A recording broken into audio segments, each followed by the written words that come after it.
ہر نماز میں امام صاحب 2 سے 3 منٹ لیٹ آتے ہیں، ان کا یہ عمل کیسا ہے؟ امام اور مؤذن بہت مظلوم لوگ ہیں،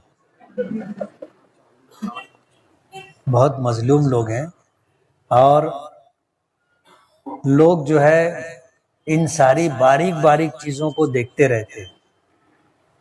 میں جب یہاں نیا نیا امام ہوا تھا تو اندر حجرے میں بھی مدرسے میں بھی گھڑی ہے، یہاں بھی گھڑی ہے۔ مدرسے کی گھڑی 2-3 منٹ پیچھے تھی، تو میں اس گھڑی کے حساب سے اس دروازے سے اندر آئے جب مسجد وہیں تک تھی، یہ اضافہ نہیں ہوا تھا۔ تو ہمارے ایک مصلی تھے، میں جیسے ہی دروازے سے داخل ہوا انہوں نے دیکھا اور کہا کہ اب آئے ہیں پہلوان اکھاڑے میں۔ میں سنا اور حیران ہو گیا کہ یار کیا بات ہے۔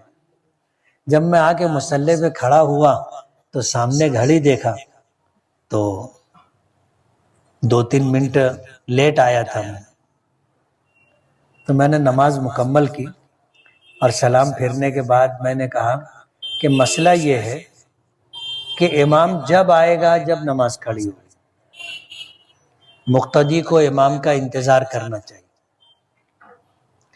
پہلے گھڑی نہیں تھی، گھڑی تو آپ کی ایجاد ہے، لیکن گھڑی آ جانے کے بعد یہ نہیں ہے کہ اب امام جو ہے ذرا سا بھی لیٹ ہوا تو آپ اس کو عنوان بنا لیں۔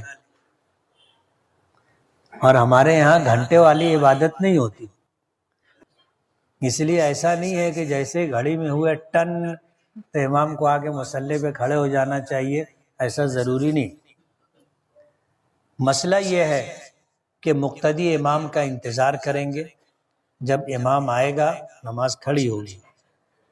پابندی کے لیے لوگوں کا وقت ضائع نہ ہو، اس کے لیے وقت پر نماز ہونی چاہیے، لیکن 1-1 منٹ 2-2 منٹ کاؤنٹ نہیں کرنا چاہیے۔ ہم نے بورڈ لگا دیا کہ نماز جماعت کے لیے امام صاحب کا 5 منٹ انتظار کیا جائے گا، جب یہ بورڈ لگائے گا۔